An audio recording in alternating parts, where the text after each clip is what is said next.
membayar zakat fitrah. Membayar zakat fitrah sudah bisa dimulai pada akhir-akhir malam Ramadan ini. Menurut mazhab Maliki dibayar 2-3 hari sebelum Idul Fitri. Menurut mazhab Syafi'i sudah bisa dibayar sekarang. Mau pakai beras silakan bayar pakai beras, ikut timbangan mazhab Syafi'i dalam kitab Al-Makayil wal Mawazin Asy-Syar'iyyah 2,40. Tapi kata Kementerian Agama 2,5, ikut Kementerian Agama. Tapi kata kiai saya 2,7, ikut kiai kamu. Bingung saya Pak Ustadz, genapkan 3 kilo. Jangan berhitung-hitung sama Allah. Nanti Allah berhitung-hitung sama kita, dikasihnya napas kita setengah, baru kita tahu berapalah itu seon 2 on. Kenapa kita berhitung sama Allah? Kalau kita tidak berhitung sama Allah, Allah pun tak akan pernah berhitung kepada kita. Saya malas bawa beras ke masjid, bayar pakai duit menurut mazhab Hanafi, tapi beratnya ikut berat mazhab Hanafi. Berapa berat 1 sok menurut mazhab Hanafi? 1 sok itu beratnya 3,25, 3 kilo 25 gram. Sumbernya Al-Makayil wal Mawazin Asy-Syar'iyyah. Penulisnya Syekh Profesor Dr. Ali Jum'ah, mantan mufti Mesir, ulama besar Al-Azhar, masih hidup sampai sekarang. 3,25 gram beras. Beras apa? Beras yang paling enak, yang kau makan paling nyaman, paling lezat, paling sedap, paling kenyang. Itulah yang kau bayarkan untuk zakat fitrah. Jangan makan beras enak untuk bayar zakat fitrah beras raskin. Kau sembunyikan, pengurus masjid tak tahu. Beras raskin dicuci pakai pemutih. Banyak orang mati disebabkan pemutih. Diperiksa ususnya putih gara-gara pemutih pakaian dicucikan ke beras. Pembohong, penipu tukang beras. Kalau ada tukang beras yang sakit hati, berarti dia penipu. Kalau dia jujur tak akan tersinggung dia dengar ceramah saya. Maka ini semua adalah tanggung jawab kita di hadapan Allah Subhanahu wa taala. Farada Rasulullah sallallahu alaihi wasallam shadaqatal fitri, Nabi mewajibkan zakat fitrah sa'an min tamrin, 1 sa'. 1 sa' itu berapa Pak Ustadz? 4 mud. 1 mud itu berapa Pak Ustadz? Macam-macam menurut mazhab Syafi'i, Hanafi, Hambali, Maliki, sudah saya sampaikan. Ikut mazhab Syafi'i 2,4, ikut mazhab Hanafi 3,25. Yang jadi masalah, dia bayar pakai duit tapi timbangannya timbangan mazhab Syafi'i. Ini talfiknya kacau balau. Kalau mau bayar pakai beras, pakai timbangan mazhab Syafi'i. Tapi kalau mau bayar pakai duit, pakai timbangan mazhab Hanafi. Ustadz sendiri bayar zakat fitrah pakai apa? Saya dari sejak pulang dari Maroko 2008 Ramadan sampai 2021 ini, alhamdulillah insyaallah membayar zakat fitrah pakai beras. Tapi saya tak menyalahkan yang bayar pakai duit. Untuk zaman sekarang mana yang afdal Pak Ustadz? Pakai beras apa pakai duit? Zaman dulu pakai gandum. Gandum bisa dibarter dengan kain. Gandum bisa dibarter dengan minyak. Gandum bisa dibarter dengan ayam. Sekarang kalau ada fakir miskin, di rumahnya ada beras 3 karung, beras itu dijualnya lagi supaya dapat duit. Maka kata Syekh Ali Jum'ah dalam kitab Al-Bayan lima yushghilul azhan, zaman sekarang afdal bayar zakat fitrah pakai duit.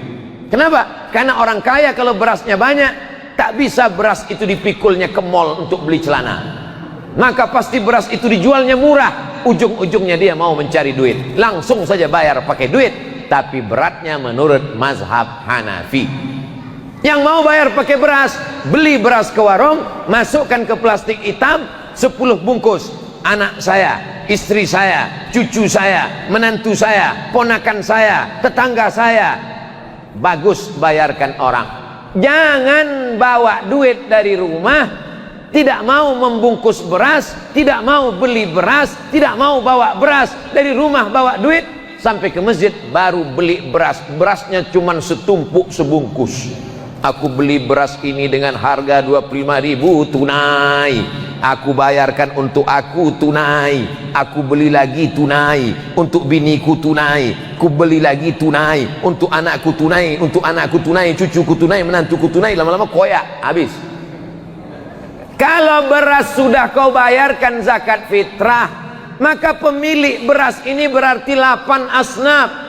Innamas sadaqatu lil fuqara wal masakin wal amilina 'alaiha wal mu'allafati qulubuhum wa fir riqab wal gharimin wa fi sabilillah wa ibnis sabil. Berarti pemilik beras ini 8 asnaf. Mana bisa kau beli beras ini dari amil? Amil bukan pemilik beras, berarti jual belinya batal. Kalau jual belinya batal, berarti zakat fitrahnya batal.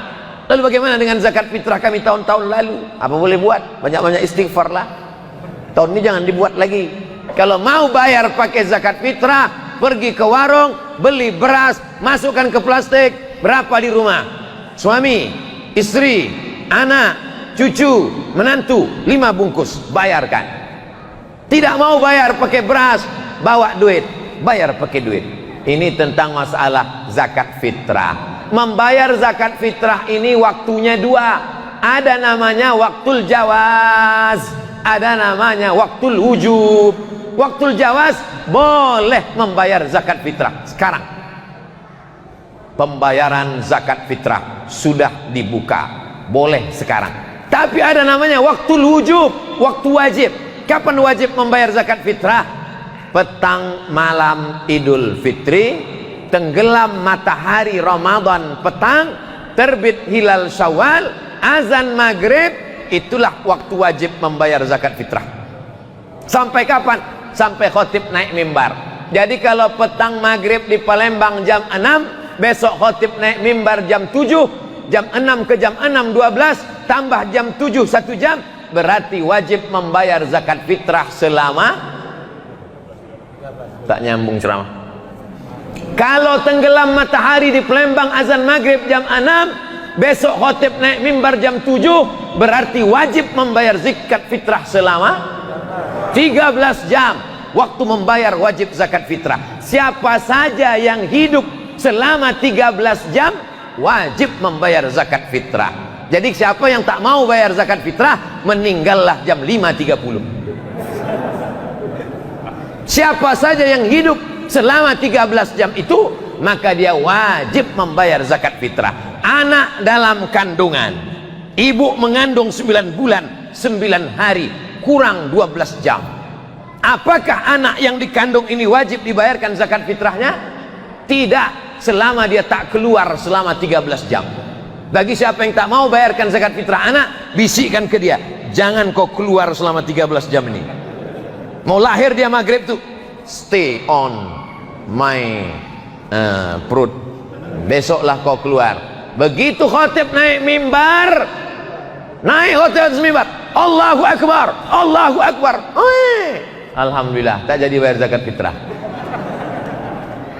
Bagaimana kalau ada orang membayar zakat fitrah sekarang, besok 2 hari lagi dibayarnya, pas terakhir Ramadan jam 5 sore meninggal dia, apakah zakat fitrahnya itu dimintanya balik?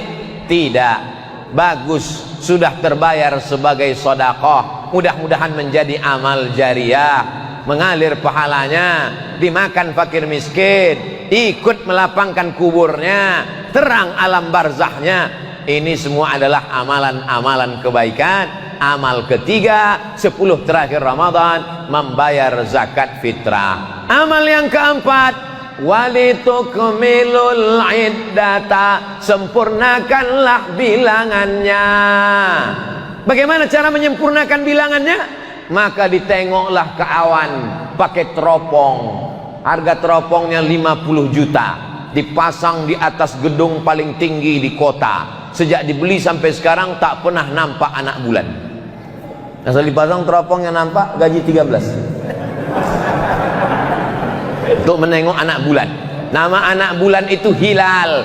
Kalau nampak anak bulan berarti besok hari raya. Tak nampak anak bulan berarti Ramadan sempurnakan 30 hari. Dalilnya mana? Sumu li ru'yatih berpuasalah kamu ketika menengok anak bulan, waftiru li ru'yatih, berhari rayalah kamu ketika menengok anak bulan, fa in ghubbi alaikum, kalau tertutup awan, fa atimmu fa akmilu Ramadan 30 yauman, sempurnakanlah Sya'ban, sempurnakanlah Ramadan 30 hari. Simple, sederhana. Saya tak punya alat teropong, saya juga mata tak tajam, maka saya tinggal ikut keputusan Komisi Fatwa Majelis Ulama Indonesia. Lalu kemudian Majelis Ulama Indonesia melapor ke Kementerian Agama, malam-malam diumumkan berdasarkan penampakan bulan sore tadi oleh saksi-saksi tersumpah. Saksi di seluruh Indonesia disumpah oleh Kementerian Agama, wallahi, tallahi, billahi, saksinya itu anak muda, matanya masih terang, saksinya itu jujur dan amanah, saksinya itu sudah tersumpah, wallahi, tallahi, billahi. Tidak boleh saksinya orang tua yang matanya kabur, belum disumpah, karena banyak mengaku menengok anak bulan, setelah ditengok-tengok rupanya bulu matanya jatuh. Nampaknya anak bulan gitu, anak bulan. Kok hilang kan bulu mata jatuh. Jadi betul-betul saksi tersumpah, mengaku dia ke Komisi Fatwa, lalu presentasi Kementerian Agama, namanya sidang isbat, maka ditetapkanlah besok masuk 1 Syawal. Ini pun ibadah. Walitukmilul iddata, ibadah yang terakhir yang kelima, walitukabbirullah, bertakbir memuliakan Allah. Allahu Akbar, Allahu Akbar, Allahu Akbar, la ilaha illallah, wallahu akbar, Allahu akbar, walillahil hamd. Menetes air mata. Kau menangis terkenang emakmu? Tidak. Ayah kau tidak. Kenapa menangis? Tak bisa balik. Mudik tak bisa. Tanggal 6 sampai 17 dilarang terbang. Maka saya pulang ke Pekanbaru tanggal 5 sebelum dilarang. Kalau sampai tanggal 5 tak terbang, berarti hari raya saya di Palembang. Tak bisa terbang. Jangan tepuk tangan pula. Allahu Akbar. Nah, sakut pula saya diaminkan jamaah. Saya sudah ada jadwal di Pekanbaru, khutbah di Masjid Nurus Salam, Jalan Taman Sari. Ini semua adalah janji Allah Subhanahu wa taala. Kalau kita tunaikan janji, maka Allah berikan janji dia, dan Allah tidak pernah ingkar janji. Innaka la tukhliful. Kalau pemerintah mengatakan jangan ramai-ramai, nanti kerumunan, ada Covid, jangan takbir. Takbir aja di rumah. Jangan kita bayangkan takbir itu mesti di masjid. Di rumah ibu sambil membersihkan toples tempat kue. Allahu Akbar, Allahu Akbar, Allahu Akbar. Jangan sampai tak bertakbir ibu. Jangan sampai tak bertakbir malam. Mengagungkan Allah. Kenapa takbir? Menghilang kesedihan. Terbayang wajah emak sedih, Allahu Akbar. Terbayang wajah ayah sedih, Allahu Akbar. Terbayang baju baru tak jadi dibeli, Allahu Akbar. Bertakbirlah malam Idul Fitri. Itulah 5 amalan-amalan yang kita laksanakan selama 9 atau 10 malam. Kalau 10 hari lagi, berarti hari raya tanggal 13. Kalau 9 hari lagi, berarti hari raya tanggal 12. Biarkan bulan bicara. Menunggu anak bulan. Kalau bulannya sabit, namanya hilal. Kalau bulannya bulat, namanya badar. Tala'al alaina. Badar bulan purnama. Tapi kalau bulan sabit namanya hilal. Yang terbit di akhir Ramadan itu nanti badar apa hilal? Hilal. Maka suami ibu yang namanya hilal, simpan-simpanlah di rumah. Soalnya dia dicari-cari orang 10 hari lagi. Hilal, badar sudah jadi nama orang Indonesia. Pak Hilaludin sama Badarudin.